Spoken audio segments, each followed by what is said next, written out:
Deməli, uşaqlar, deyir ki, nə vaxt həlli yoxdur. Bunu kəsir kimi yazım, sizə daha rahat olsun. 1 bölünsün x plus 1 bölünsün x minus 1. Bir dəqiqə.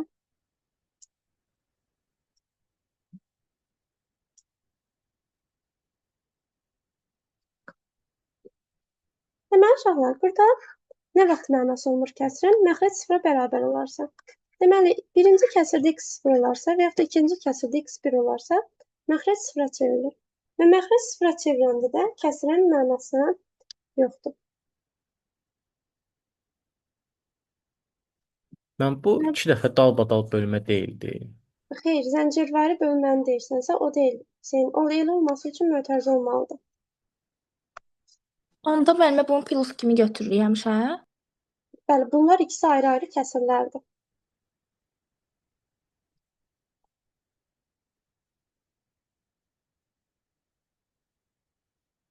Sonra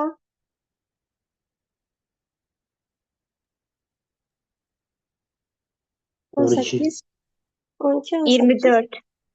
Tamam. Deməli, 111 ədəd içərisindən ən kiçiyin tapılması. Ümumiyyətlə, çox sayda ədədin müqayisəsi dövrə alqoritmidir. Ümumiyyətlə, çox sayda ədədlər üzərində aparılan əməliyyatlar dövrə əməliyyatlardır. Sonra 14-cü sual.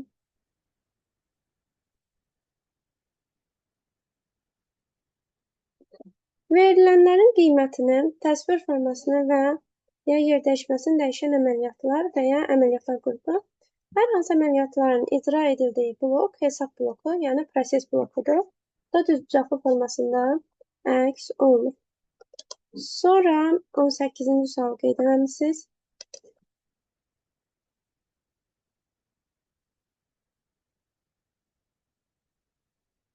Deməli, A və B-nin qiymətlərini istəyir. A 5-dir, B isə 2-dir, I isə 1-dir. Sual verir ki, I 3-dən kiçik bərabərdirmi? I-nin yerinə 1 qoyuram. 1 3-dən kiçik bərabərdirmi? Deyirəm ki, hə. Təzədən sual verirəm. Deyirəm ki, A B-dən böyükdürmü? A 5-dir, B isə 2-dir. 5 2-dən böyük bərabərdirmi? Daha doğrusu böyükdürmü? Deyirəm, hə. Yenidən həll edirəm. A bərabər də açıq B. Yəni 5 çıxılsın 2 bərabər 3. Artıq A-nın qiyməti nədir? 3-dür. I bərabərdir I plus 1. Yəni 1 plus 1 eləyir 2. I-nin yeni qiyməti nədir? Artıq 2-dir. Dövr alqoritmi deyə qayıtdım əvvələ. I-nin qiyməti 2-dir. 2 3-dən kiçik bərabərdirmi? Yenə hədir.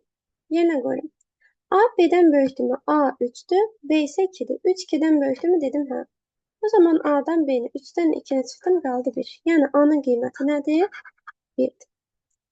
Deməli, I bərabərdir plus 1. Burada eləyəcək neçə? 3. İndi sual verirəm ki, 3 3-dən kiçik bərabərdirmi? Yenə dedim, hə. Sonra sual verirəm ki, A B-dən böyükdürmü? 1 2-dən böyükdürmü? Bu dəfə yox deyəcəm və B nəyə bərabərdir? A plus B-yə. Yəni 1 plus 2-yə, yəni 3-ə. Deməli, B-nin qiyməti də oldu 3. I də 3 plus 1 də oldu 4. İndi 4 üçün sual verirəm ki, 4 3-dən kiçik bərabərdir dedim, yox. Nəticədə A-nın hansı qiyməti çıxışa verildi? 1 qiyməti. B-nin isə 3 qiyməti çıxışa verilmiş oldu. Yəni, beləcə həll edilir.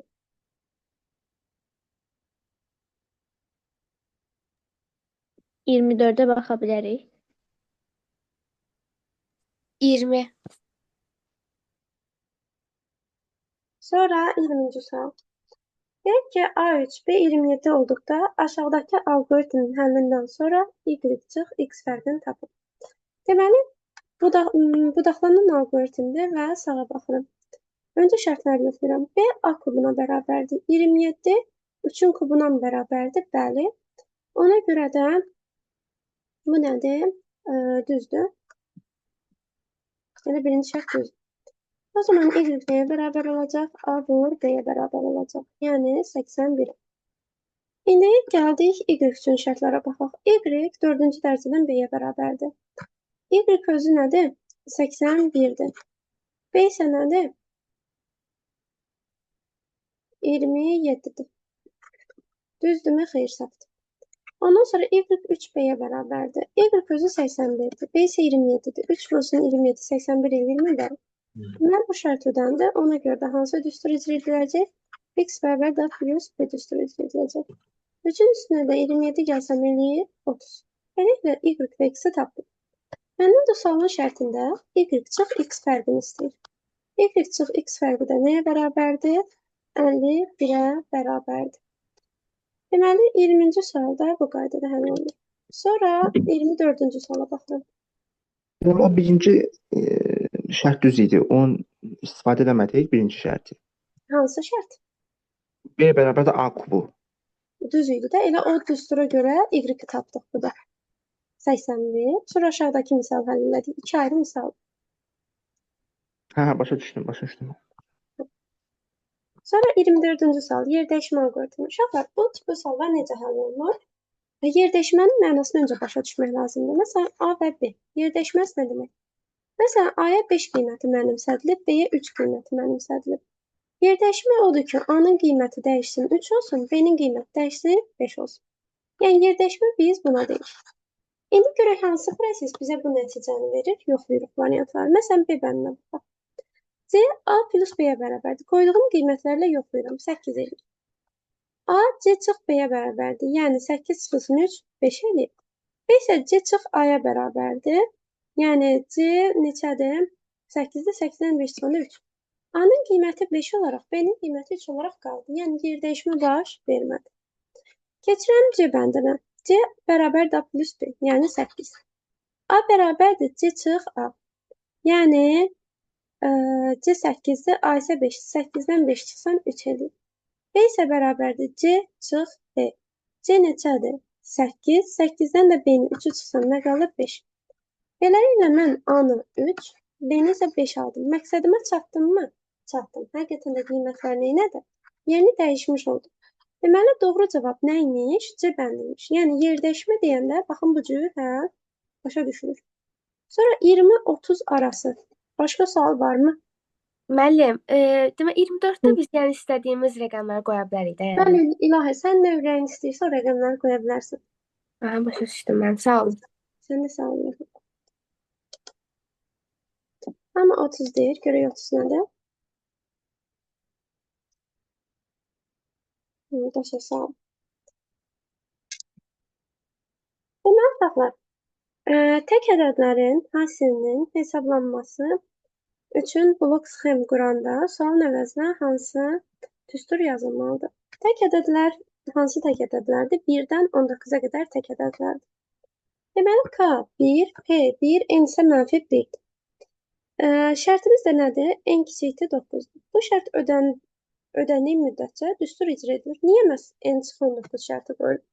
Çünki məqsəd nə idi? 19 daxil olmaqla 19-a qədər olan tək ədədlərin hasilini tapmaqdır. Ona görə şərti 19 üzərindən qoyulur.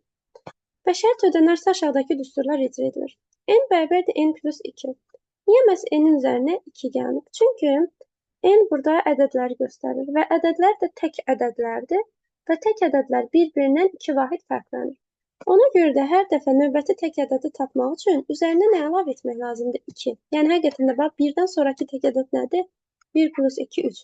3-dən sonraki tək ədəd nədir? 3 plus 2, 5. 5-dən sonraki tək ədəd nədir? 5 plus 2, 7 və s. Yəni, ona görə də burada N plus 2 düsturundan istifadə edilir. Amma hasili tapmaq üçün nə lazımdır? Bu N-i nəyəsə vurmaq lazımdır. Ona görə də düsturu belə daxil edəcəyik. B bərabərdir. P-nin ilkin qiyməti 1 qəbul edilir. P vurulsun N. Yəni, hər dəfə N-in yeni qiymətinə vuracaq. N-in yeni qiyməti də nə olacaq? Hər dəfə alınan növbəti tək ədədlər olacaq. Yəni, gəlin tətbiq edək. K1, P1, N mənfi 1. Mənfi 1-in üzərinə 2 gələndə birinci tək ədədim, yəni 1 ədədim alındı. P də bərabərdir 1 vurulsun 1, yəni 1. Yəni, birinci tək ədədimi, yəni 1-i tapdım. Ondan sonra təzdən gəldim, yenidən sual verirəm ki, 1 19-dan kiçikdir, yenə həll edim. 1-in üstünə 2 gəldim, aldı 3. Həmin bu aldığım hasili təzdən vuracam 3-ə. Sonra 3-ün üzərinə 2 gələcəm 5. Aldığım hasili vuracam 5-ə. 5-in üstünə 2 gələcəm 7. Aldığım hasili vuracam 7. Bu proses neçəyə qədər davam edəcək? Ən son N-ə tutalım, alacam. Məsələn, 17. Sual verəcəm ki, daha doğrusu N-in üzərinə 2 gələcəm, 17-in üzərinə 2 gələcəm, alacam 19 və bu hasili nəyə vuracam ən son? 19-a vuracam. E'nin son qiyməti 19 idi və 19 üçün sual verirəm ki, 19 19-dan kiçikdirmi? Deyəcəm yox və alqoritm sonlanacaq. Və həqiqətən də bu düstur 1-dən 19-a qədər olan ədədlərin hasilini tapacaq. Ona görə doğru cavabım nə imiş? A bəndiymiş. Bu tipli sualları tapanda istəsəniz variantları da yoxlaya bilərsiniz ki, hansı alqoritm yuxarıdakı düsturu verəcək, yəni tək ədədlərin hasilini verəcək. Oradan da tutmaq olar Mən əslində. orada sual işarəsinin yerinə P bərabərdir, P vur in yazdı. Onu hardan aldıq ki? Burada biz hasili tapırıq, tək ədədlərin hasili. Hər dəfə aldığımız tək ədəd də nədir? N plus 2 vasitəsilə alınan ədəddir. Yəni 1, Bəli. 3, 5, 7. Tək ədədlərin hasili deyəndə ona görə ilkin alınan ədədi, yəni P-ni hər dəfə N-ə vuracağıq. Yəni hər dəfə növbəti tək ədədə vuracağıq. Ona görə düsturu P vurulsun N olaraq seçdik. Buradakı yuxarıdakı nümunəyə əsasən. Baxın, yuxarıdakı nümunədə də nə verilir? Tək ədədlərin hasili verilir. Ona görə. Məsələn, bəli. baxın variantlara. B bəndi cəmdir. Hasillə əlaqəsi varmı? Yoxdur. D bəndi Yox, də xeyr. cəmdir. C bəndi də həm cəm, həm hasildir. Amma mənə sırf hasil lazımdır. Ona görə getdimmi? D bəndində də səhv olan odur ki, 1-in üstünə 2 gələndə 3 edir. Yəni 3-dən 3 və 3-dən 19-a qədər ədədlərin hasilini tapacaq. Amma mənim məqsədim nə idi? 1-dən başlayaraq 1-dən 19-a qədər ədədlərin hasilini tapmaqda deyə D bəndi də bu baxımdan şərtimi pozmuş olur. Başa düşdünüz? Bəli, bəli. Sağ olun, çox sağ olun. Siz də sağ olun. Sonra 30-dan 40-a qədər sual varmı? 32, 36. Deyir ki, alqoritm yerinə yetirilməsi nəticəsində Y 18 qiymətini almışdı. Nəticədə deyirsən, yəni düsturun icrası nəticəsində sonuncu Y 18 alıb. Bunu da hansı düstur əsasında alıb? X plus Y düsturu əsasında alıb. Mənə də X-in başlanğıc qiyməti lazımdır. İndi fikir verin bura. Burada 2 məhcul var deyə qayıdıram bir addım əvvələ. Əvvəl X nəyə bərabər olur? 2Y. Deməli, yerinə qoyuram əvəz etməyini. 2Y plus Y bərabər 18. Buradan da Y aldım 6. Beləliklə, deməli, Y nəymiş? 6-mış. Mənə isə X lazımdır. X plus 3 6-dırsa, X nəyə bərabər olacaq? 3-ə. Deməli, X-in son qiyməti nəymiş? 3-ə bərabər imiş. Müəllimə, bəs Y-in qiymətini X bərabərli 2Y-in yerinə qoymuruq? Səbinə, tamam, qoyduq tutalım bura. Y-ni almışdıq, aldıq. 2-yə 6-ya vurdun, aldın 12. Bu X sənə lazım deyil, sənə yuxarıdakı X lazımdır. Yəni, bura səni aparmayacaq bir yerə. Bizə lazım olan əvvəlki mərhələdəki X-in qiymətidir. Yaxşı? Aydındır müəllimə, çox sağ olun. Sən də sağ ol. Müəllimə, zəhmət olmasa bir daha başa sala bilərsiniz onu? Haram Tahir, başdan. Bəli, bəli. Baxın, ümumiyyətlə bu misalın gedişində 2 dənə Y var. Bax, bu birinci Y-dir hesablanan, bu isə ikinci Y-dir. Bizə də deyir, yerinə yetirilməsinin nəticəsində. Nəticəsində deyirsə, sonuncu Y verir ki, 18. Bəs bu Y hansı düsturla alınıb? X plus Y düsturu ilə alınıb, düzdürmü? Mən isə Bəli. X-in daha başlanğıc qiyməti lazımdır.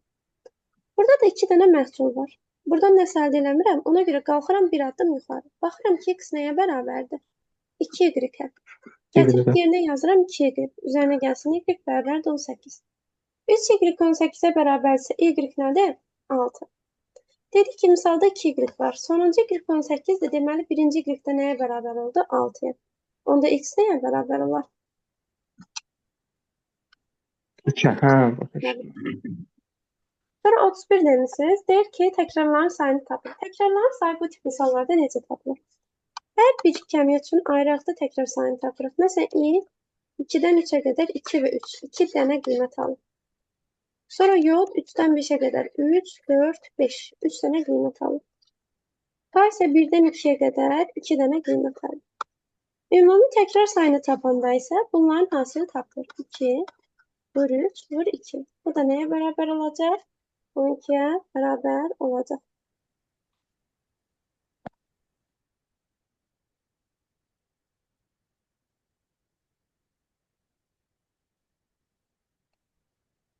Sonra 30 6-cı sual. 36-cı suala əgər -8 almısınızsa düzdür. Cavab -8-dir. Əgər buna görə soruşursunuzsa.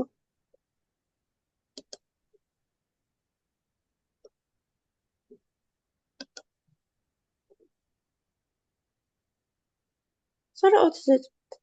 Həm alqoritm vasitəsilə bir sinifdən olan bütün məsələlərin həll oluna bilməsi kütləvi xassas. Sonra 37. 37, 39. Deməli, bu ön şərtli dövr alqoritmidir. Deyir, alqoritm icrası zamanı dövrün gövdəsi ən az bir dəfə icra olunur. Demişdik ki, ön şərtlidə şərt ödənmə saat dövr birbaşa çıxışa gedə bilərik və dövr ümumiyyətlə icra edilməyə bilər. Buna görə bir səhvdir. Verilmiş şərt doğru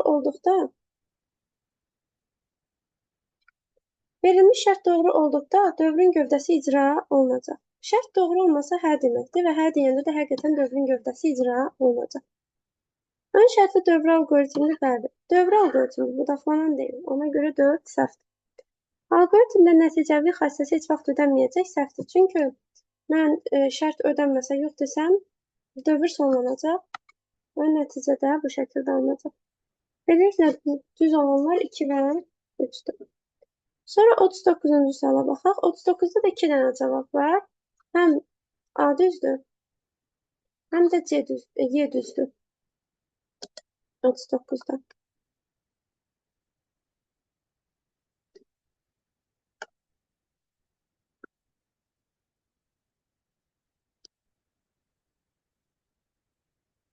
Müəllimə bir dənə izah eləyərdiniz də zəhmət olmasa 39-u. Tamam. 36-ya qayıdıb izah eləyəcəm bu arada.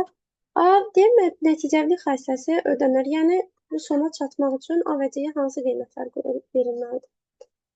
Deməli, A-ya məsələn A bəndini yoxlayaq, 2 verək, C-yə isə 0 verək. Həll edirəm. 2 çıx 1 neçə eləyir? 1. C çıx 1 də, yəni 0 çıx 1 deyil, -1. Sual verirəm ki, A 0-dan böyükdürmü? Yəni 1 0-dan böyükdürmü? Dedim, hə. Təzədən sual verirəm ki, C, yəni 0. Daha doğrusu C-nin qiyməti -1-dir.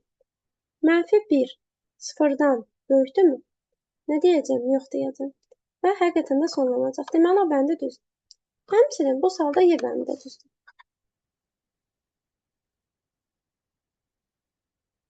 Deməli, A-ya 4, C-yə isə 1 qiyməti verək. A bərabərdir A çıxılsın 1. Yəni 4 çıxılsın 1, 3 edir. C bərabərdir C çıx 1. Yəni 1 çıxılsın 1, 0 edir. Sual verirəm ki, 3 0-dan böyükdürmü? Dedim, hə. Sual verirəm ki, C, yəni 0 0-dan böyükdürmü? Dedim, yox. Və beləliklə alqoritm sonlandı. Həqiqətən də nəticəvi xassəsi ödənmiş oldu. Sonra 36-cı sualda. Deyir, baxın, burada deyir, əgər x y-dən böyük və y x-dən, y 0-dan kiçik olarsa. Deməli, burada AND operatoru istifadə edilib. AND isə onu göstərir ki, hər iki şərt ödənməlidir ki, hə deyil. İki şərtdən biri ödənməsə artıq nə deyəcəm? Else, yəni əks halda yox deyəcəm. İndi sual verirəm ki, x y-dən kiçikdirmi? X -2-dir, y də 3-dür. Həqiqətən də düzdür. Sual verirəm ki, bəs y 0-dan kiçikdirmi? Yəni 3 0-dan kiçikdirmi? Xeyr. Görürsünüz, iki şərtdən biri ödənmədi. Deməli, hara baxıram? Else. Burada isə OR operatoru istifadə edilib. OR isə nə deyir? Yəni, iki şərtdən biri ödənsə də olar. Ona görə də iki şərtdən biri ödənsə, hə deyə bilirəm. Sual verirəm ki, x y-dən kiçikdirmi? Deyirəm, hə. Y 5-dən böyükdürmü? Deyirəm, yox. Amma iki şərtdən biri ödəndi və OR-dur deyə, bu zaman nə deyirəm? Z. Yəni 10-da. Bunda hansı düstur icra edilir? 2y plus x. 2y neçə eləyəcək? 2 dəfə 3 plus x. Yəni -2. Deməli, 2 dəfə 3. 2 dəfə 3 elədir. 6. 6-ın üzərinə də -2 gəlsən, 4 eləyir. Y 4-dür. Sualın şərtində isə bizdən x vur y hesablamağımızı istəyir. X neçədir? -2-dir. Y neçədir? 4-dür. Hasildə nəyə bərabərdir? -8-dir. Ona görə doğru cavabımız A bəndidir. Sonra deməli 40-50 arası suallarınızı yazın zəhmət olmasa. 40-50 arası. 43. Deyir, bu alqoritm nə iş görür? Deməli, özünüzə qiymət qoya bilərsiniz. Məsələn, A-ya və A, B, C 3 dənə dəyişən verib qiymət qoyun.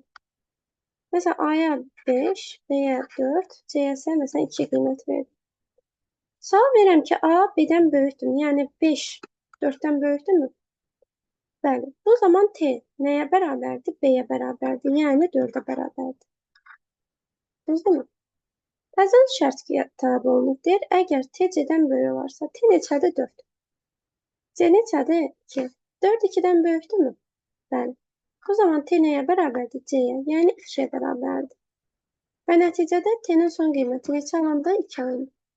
Və mən neylədim? Bu 3 ədəd arasında ən kiçik olan, yəni minimumu tapdım. Deməli, bu funksiya, daha doğrusu bu alqoritm nə iş görürmüş? 3 ədəd arasında minimum olan ədədi tapılmış. Sonra 44-cü sual. Xətti alqoritmin qrafik təsvirində aşağıdakı verilmiş hansı bloklar iştirak etməz? Seçmə, yəni şərt bloku olmaz, müqayisə bloku. Çünki şərt bloku budaqlanan və dövrə alqoritmində lazım olur. Sonra 43-ü dedim. Müəllim, 43-ü dedim. sən bir izah edə bilərsən. Neçəni? 43-ü. Lalə, 43-də tam olaraq nəyə başa düşmədin?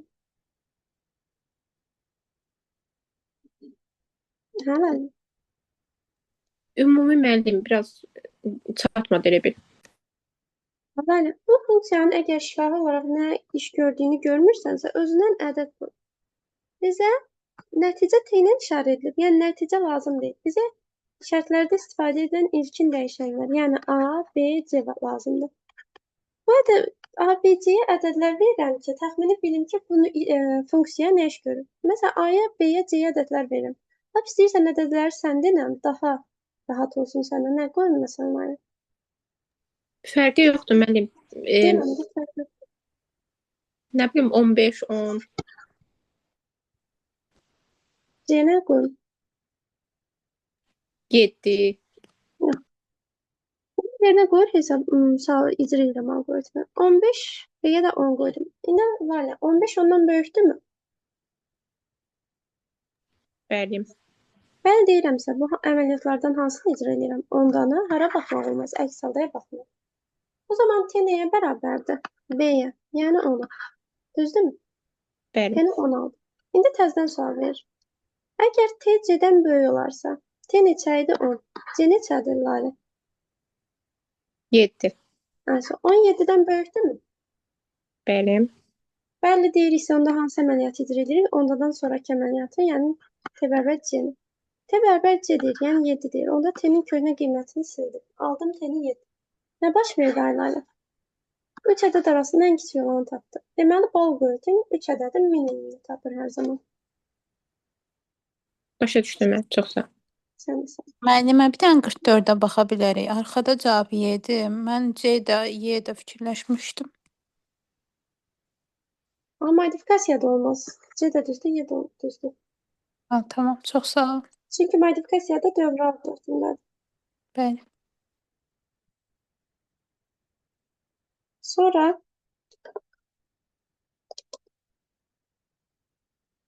Əlliyə qədər sual var. Başqa. Yoxdursa 50-dən 60-a qədər suallarınızı deyin zəhmət olmasa.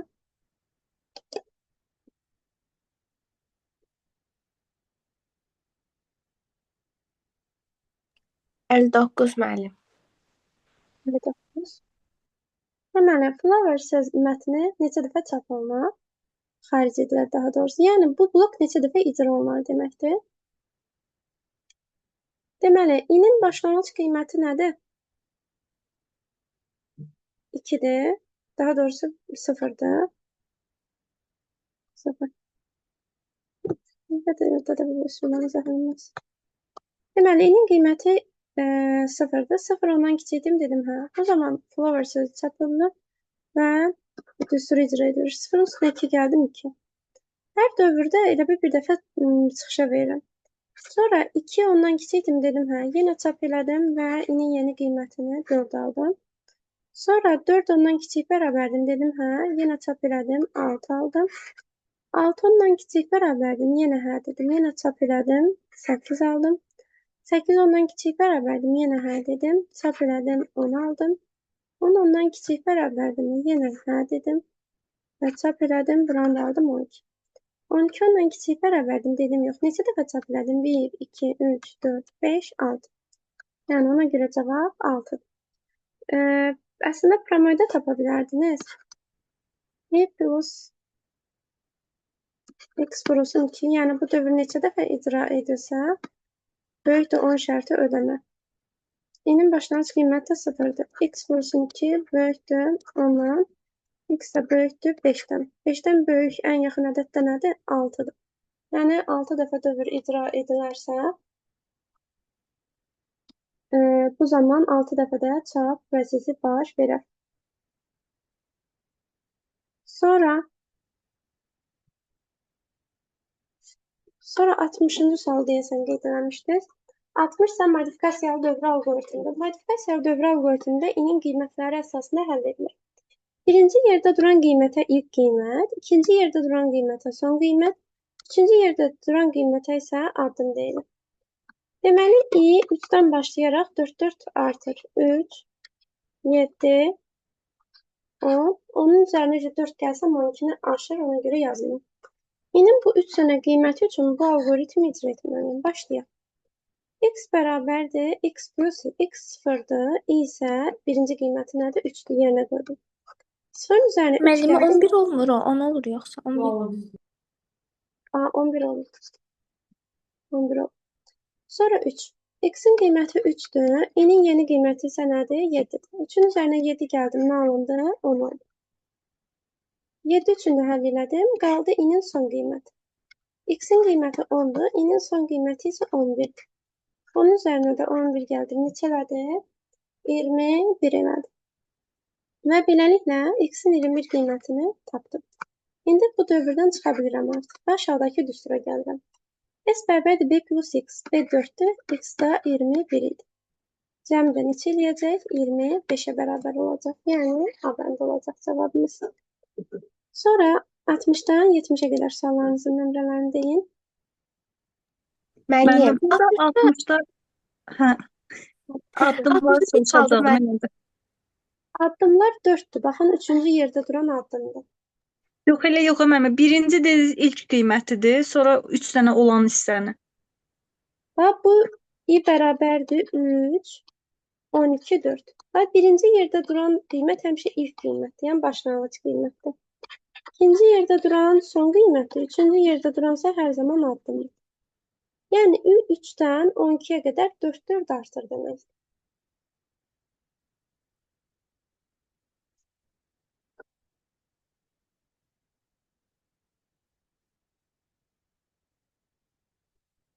Atmış 4.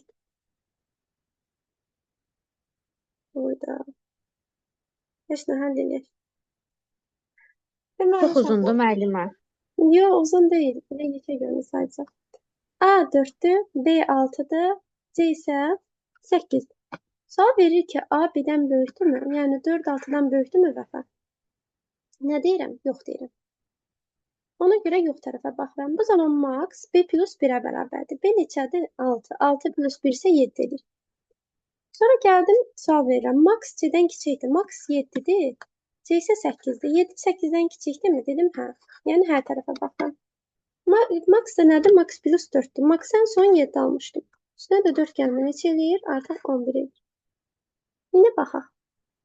Davamlı həll eləyək. Bir buradan sonrası modifikasiyalı alqoritmdir.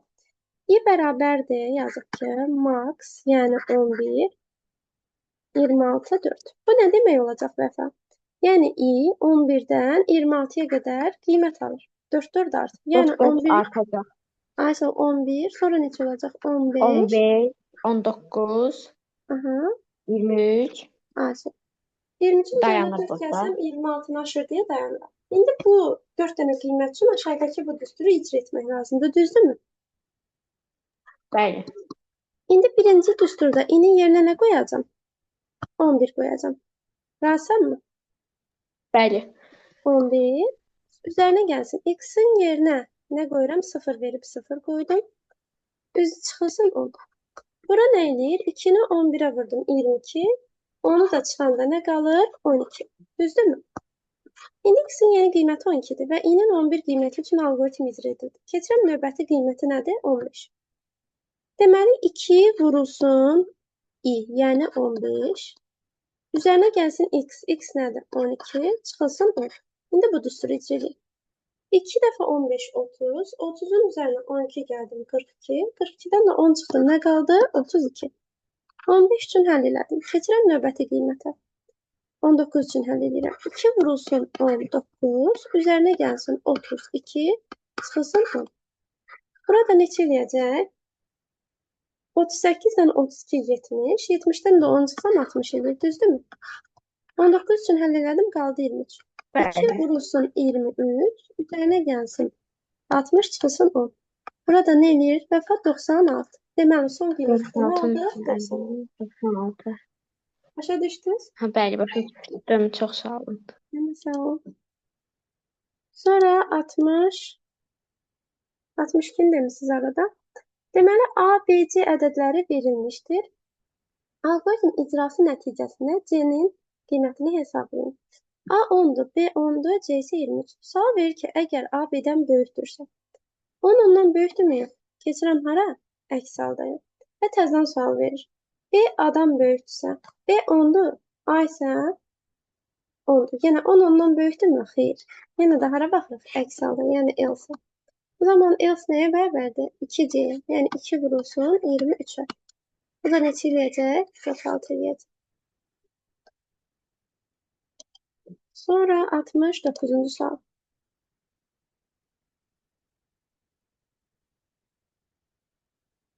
Aşağıdakı fikirlərdən hansılar düzgündür? Söz və təsvirdən mürəkkəb alqoritmlərin təsvirində istifadə olunur. Söz və təsvirdən yox, psevdokodlarla mürəkkəb alqoritmlərin təsvirində istifadə edilir. Yəni bir səhvdir. Blok sxemlə təsvir ən geniş yayılmış təsvir üsuludur. Bəli, ən əyani və ən geniş tətbiq edilən üsuldur. Blok sxem təsvirində əsasən həndəsi fiqurlardan istifadə edilir. Bu da düzdür. Blok sxem təsvirində heç bir zaman budaqlanma ola bilməz. Xeyr, şərt bloku varsa budaqlanma da var. Blok sxemlə təsvirin çətinlik çəkdiyi daha böyük həll üsulu olan alqoritmləri proqramlaşdırma üsulu ilə təsvir edilir. Əslində, burada proqramlaşdırma psevdokod isə daha düzgün olardı. Şimdi baxaq. Psevdokod təbii və formal dillər arasında olan alqoritmik təsvir üsullarından biridir. Bu da düzdür. 5-də burada proqramlaşdırma yox, psevdokod yazması düzgün olardı. Mən bu sualı 5-ə görə vermişdim. Ümumiyyətlə başa düşməmişdim. Bu nə deyir? Baxın, ümumiyyətlə mürəkkəb alqoritm olanda əslində proqramlaşdırma dilində kod yazmaq da çətindir. Proqramlaşdırma dilində kod yazmaq üçün hələ sən onu kənarda təsvir etməyi bacarmalısan. Bunun üçün də biz yalançı kodlardan, yəni psevdokodlardan istifadə edirik. Artıq psevdokodla təsvir edə biliriksə, bunu proqramlaşdırma dilində təsvir etmək də daha asandır. Yəni birinci öz sözlərindən yazırsan, verilir, şərt, düstur bu şəkildə. Sonra bunu proqramlaşdırma dilinin sintaktik qaydalarından istifadə edərək tətbiq edirsən. Sonra Yəni burada proqramlaşdırma sözünün yerinə psevdokod olsaydı düz olardı. bəli, psevdokod olsa düz olardı. Sonra 67 yazmışsınız.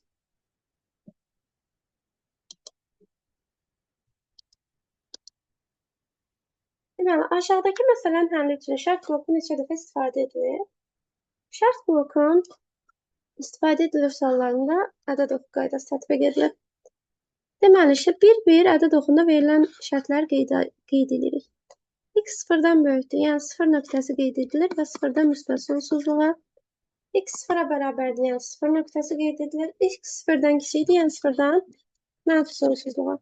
Ədəd oxu tam qeyd edildi, bütün nöqtələr. Ona görə verilən şərtlərin sayından 1 çıxılır. Bu da nə olur? 2. Yəni, ümumiyyətlə, bu tipli misallarda ədəd oxu tam dolursa, şərtlərin sayından 1 çıxılır. Yox, ədəd oxu tam dolmursa, yəni bütün nöqtələr qeyd edilmirsə, olduğu kimi, yəni 3 olduğu kimi saxlanılır.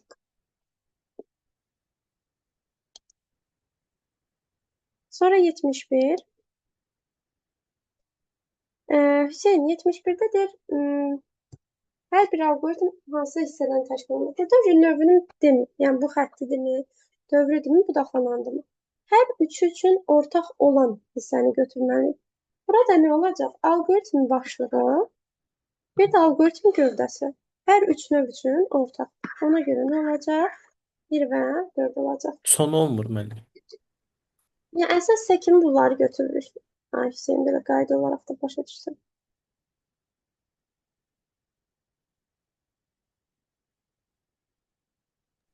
Onda müəllim nəticəvilik xassəsini ödənmir axı. Sonu yoxdur da bunun.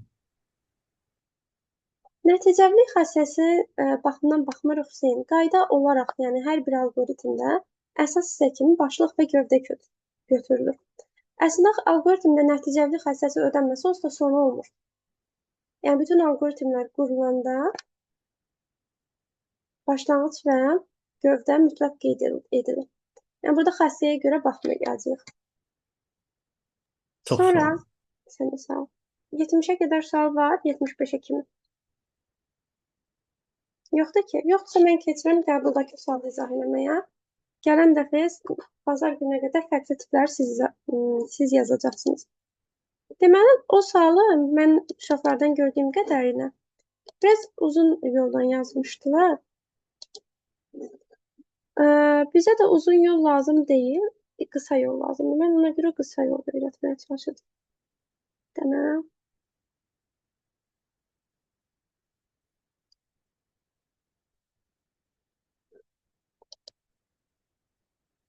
əslində uzun yoldan yazıb vəziyyətdən çıxmağımız çox müsbət haldır. Yəni çox yaxşıdır. Burada problem yoxdur. Sadəcə biz qısa yolda öyrənək.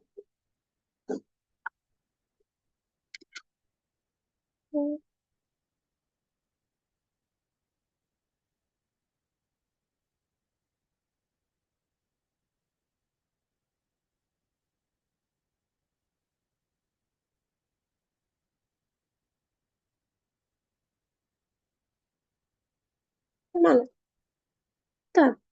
deyir alqoritm icrası nəticəsində n-in 8 qiyməti çap edilir.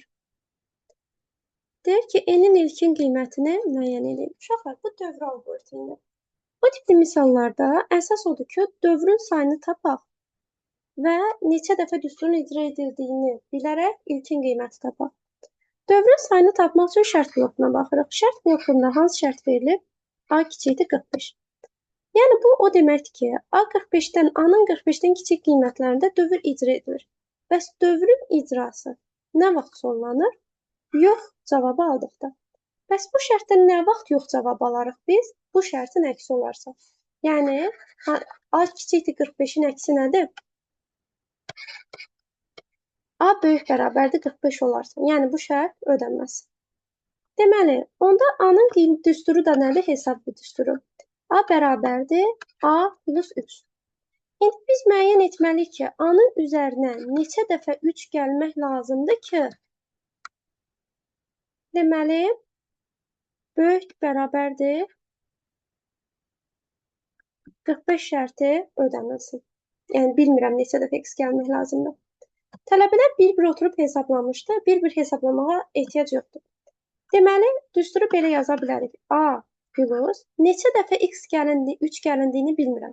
Amma neçə dəfə 3 gəlinir deyirəmsə nə yaza bilərəm? 3 vurulsun x yaza bilərəm. Yəni, buradakı x onda nə demək olacaq? Dövr sayı demək olacaq. Çünki neçə dəfə x gəlirəmsə, deməli, düstur o qədər icra edilir. Dövr sayını x-dan işarə edirəm və böyük bərabərdir 45 yazıram. Və A-nın ilkin qiymətini də verib 2 yerinə qoyuram. 2 plus 3x böyük bərabərdir 45. Buradan da 3x böyük bərabərdir 43. X da böyük bərabərdir 14 tam onda 3 edir. Düzdürmü? Dövr sayı sizcə kəsr ədəd ola bilərmi? Bax, x-a dövr sayı demişəm. Sizcə dövr sayı kəsr ədəd olardı mı? Hə, uşaqlar, say. Xeyr. Kəsr olardı mı? Yox. Onda Xeyr. x-a Ola bilməz, hansı ola qiymət bilməz mi? götürəcək sizdə?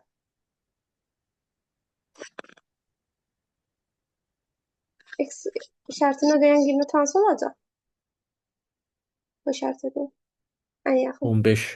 Ay, sağ ol, 15 olacaq. Deməli, dövr sayı nə imiş? 15 imiş.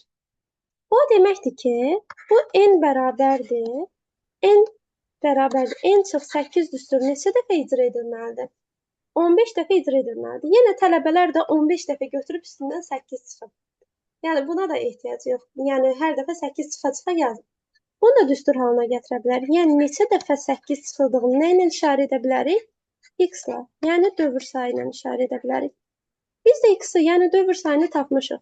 Yəni neçə dəfə 8 çıxmalıyıq? Dövr neçə dəfə icra edilir? 15. Ona görə nə yazacağam? 15 vurulsun 8 yazacağam. Və nəticə nəyə bərabər olub deyir? 8-ə. Yəni deyir ki, alqoritm icrası nəticəsində n 8 olub. Bu ilkin qiymət axtarıram. N çıxılsın 120 bərabərdir 8-dir. Bu zaman n nəyə bərabər olar? 128-ə bərabər olar. Deməli, n-in qiyməti neçə olacaq? 128 olacaq. Başa düşdünüz? Yəni bu qaydada həll edilir bu misallar.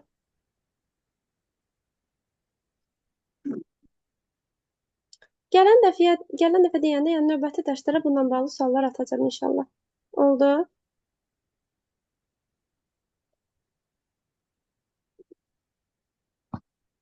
Belə.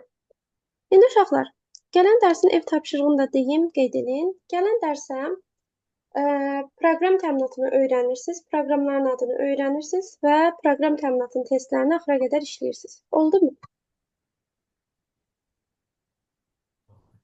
Bütün Gecəniz fəsil xeyir verdiniz olsun. də müəllimə.